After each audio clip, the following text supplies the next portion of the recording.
Hari ulang tahun kemerdekaan Republik Indonesia ke-73 tidak hanya menjadi kebahagiaan bagi rakyat biasa, namun juga jadi kegembiraan bagi para narapidana. Di rutan kelas 2 Betakengon Aceh Tengah, sebanyak 160 napi dapat remisi pada hari ulang tahun Republik Indonesia tahun 2018 ini, sedangkan 5 lainnya mendapatkan remisi bebas langsung. Sebanyak 106 orang dapat remisi umum, 15 orang dapat remisi susulan, 35 lainnya mendapat remisi dasawarsa, di mana remisi dasawarsa hanya ada setiap 10 tahun sekali. Sedangkan 5 lainnya dapat remisi bebas. Bagi perwakilan warga binaan yang mendapatkan remisi bebas, surat keputusan Kementerian Hukum dan HAM Republik Indonesia diserahkan langsung oleh Bupati Aceh Tengah.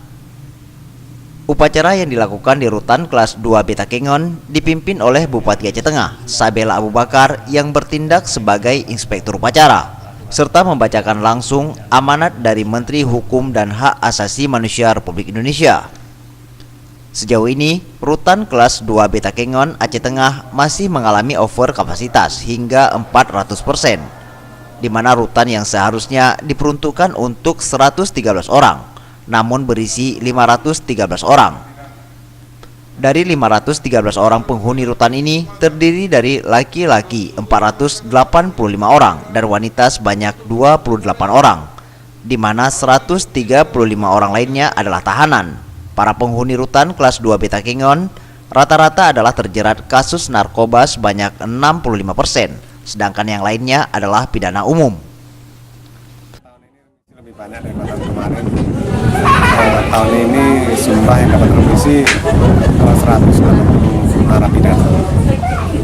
Ada kategori yang RU1 97 orang, RU2 12 orang, dan remisi susulan 35 orang, dan dasawarsa 1. Di total semuanya 160.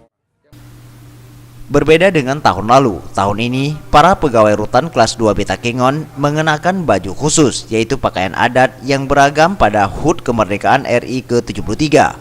Hal ini terlihat dari para pegawai yang menjadi panitia upacara dan peserta upacara dari pegawai rutan mengenakan pakaian adat. Hal ini sesuai dengan arahan dari kementerian. Dari Aceh Tengah, Tim Liputan Aceh TV.